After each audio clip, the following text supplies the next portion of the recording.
nous avons travaillé sur les cellules spécialisées et donc grâce au document, on va pouvoir construire un tableau et des graphiques à partir des données. Donc, nous avons différents organes qui ont des gènes soit exprimés,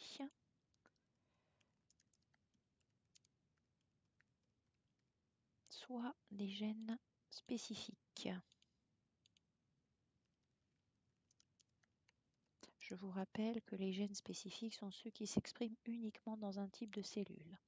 Donc vous voyez là, c'est pas joli au niveau de la représentation. Donc on va utiliser la fonction renvoyer à la ligne automatiquement pour avoir quelque chose de plus esthétique. Donc au niveau des organes, nous avons le cerveau, le foie, la peau et les testicules.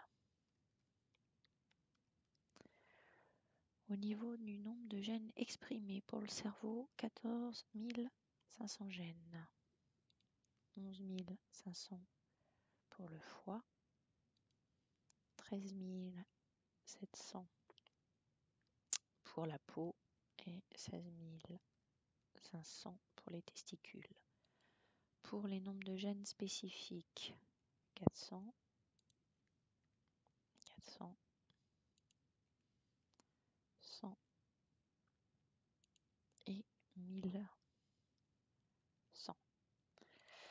Là, vous pouvez croire que c'est un tableau parce que vous voyez des cases, mais dans la réalité, si vous faites imprimer ou si vous mettez en PDF, il n'y aura pas de cases. Donc, il faut à tout prix sélectionner le tableau, aller dans les bordures et mettre toutes les bordures pour avoir un tableau.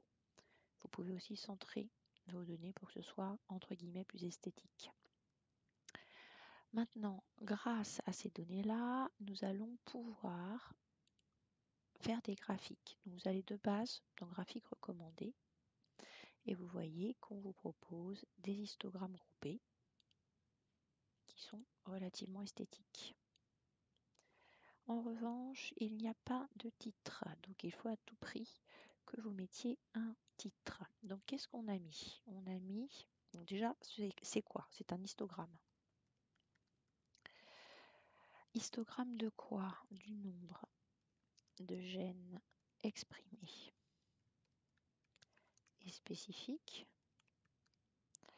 pour différents types d'organes.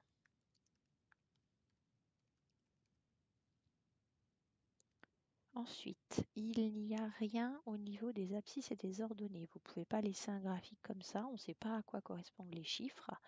Là, on arrive à deviner que c'est les organes, mais c'est quand même beaucoup mieux de le dire clairement. Donc là, vous cliquez et vous allez avoir le titre des axes. Et du coup, vous allez pouvoir mettre, là, c'est des nombres de gènes.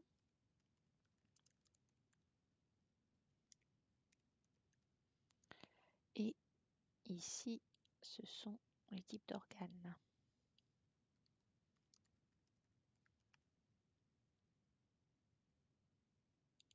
Voilà. Donc, vous avez un graphique, pas très lisible au niveau des valeurs. Donc, ce que vous allez faire également, c'est faire apparaître les étiquettes de données. Et comme ça, vous voyez que même comme il y a une différence d'échelle, on va quand même avoir toutes les valeurs. Donc ça, c'est une première possibilité. Après, vous devez savoir utiliser le tableur pour faire des calculs. Donc cette fois, on va transformer le nombre de gènes exprimés. Je vais être intelligemment feignante et faire du copier-coller. Ah, donc là, non. Alors, coller. Pourquoi il me l'enlève quand il le copie? Très étrange. Hop, je vais le remettre à sa place. Copier. Coller. Voilà. Bon, je ne sais pas ce qui s'est passé. Et là, on met pourcentage de gènes exprimés. On fait pareil pour ça. Copier. Ah, j'ai peut-être fait couper. J'ai peut-être bugué au niveau du copier et couper. Pourcentage de gènes spécifiques. Alors, comment va-t-on faire un pourcentage? Le pourcentage, en fait, on sait ici dans le texte qu'il y a 19 613 gènes au total. Donc, on va mettre un calcul qui va être un produit en croix. je vous mets ici juste la démarche. C'est-à-dire que je sais que j'ai 14 500 gènes pour 19 613. Ce que je cherche, mon inconnu, c'est pas pour 19 600, mais c'est pour 100, pour avoir un pourcentage.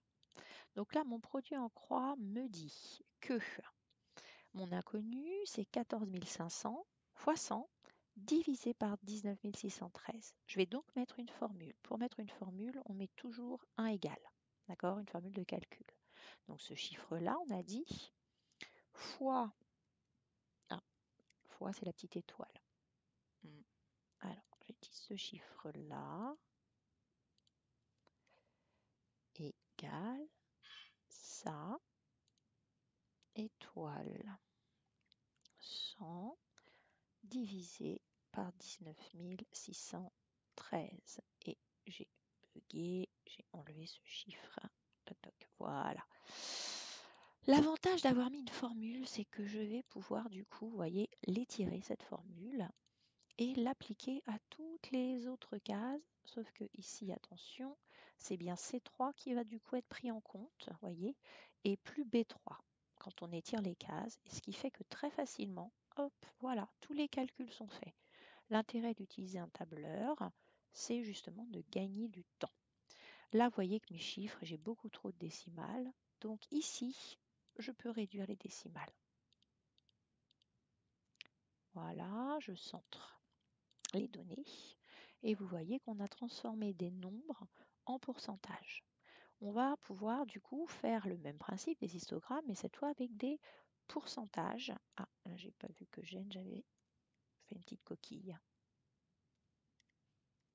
Gène. Nombre de gènes. Pourquoi j'ai ma coquille qui ne veut pas partir? Voilà, c'est bon, parfait. Donc là du coup, je vais sélectionner ces cases-là. Et L. Comment je fais pour de plus sélectionner celle-là en laissant L vide? Je vais appuyer sur la touche contrôle du clavier CTRL et vous voyez que ça me permet de sélectionner des colonnes qui sont éloignées les unes des autres. Je retourne dans Insertion, graphique recommandé, je reprends des histogrammes. Voilà, hop. Donc ça, je peux l'enlever, je l'avais juste laissé pour les données chiffrées pour vous montrer d'où provenaient les chiffres. Voilà. Là, je vais copier-coller, CTRL-C, hop, CTRL-V, sauf que c'est pas du nombre, c'est du pourcentage. Je supprime nombre et je mets pourcentage. Je vais à nouveau, si vous avez compris le principe, rajouter les axes, rajouter les étiquettes pour avoir les valeurs. Et là, du coup, je vais mettre cette fois pourcentage. Et là, type d'organe. Alors plutôt que type d'organe, vous auriez pu aussi mettre type de cellules spécialisées. D'accord? Parce que ce sont des cellules spécialisées pour chaque type d'organe. Donc là, vous voyez que j'ai des nombres. Là, vous voyez que j'ai des pourcentages. On peut aussi séparer, c'est-à-dire prendre que les nombres de gènes exprimés. Donc de la même façon, je ne prends que ces données-là. Ou de la même façon, je prends juste spécifique, touche contrôle et organe. Ou je prends que ça, contrôle et organe. Et à chaque fois, je vais aller dans Insertion, graphique recommandé. Et là, vous voyez que j'aurais sélectionné qu'un seul type. J'oublie pas les légendes, je fais apparaître les valeurs. Et une fois que j'ai tout, il va falloir rendre le travail. Pour rendre le travail, vous devez vérifier, d'accord, qu'il est bien, qu'il tient bien sur une seule page. Pour ça, la technique, c'est fichier imprimé. Et vous voyez ici que ça ne tient pas sur une page, ça tient sur 2 pages, ce qui veut dire que ça ne va pas.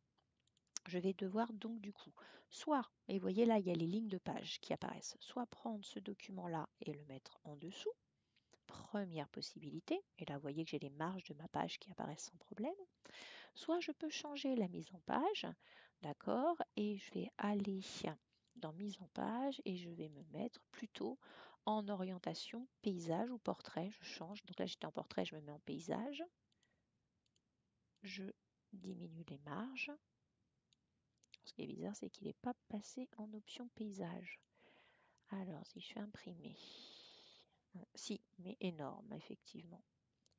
Alors là, vous voyez, tiens, j'en profite, erreur. En fait, j'ai oublié de désélectionner mon graphique, ce qui fait qu'il n'a pris que le graphique et pas la totalité. Regardez, vous voyez, hop, il est sélectionné.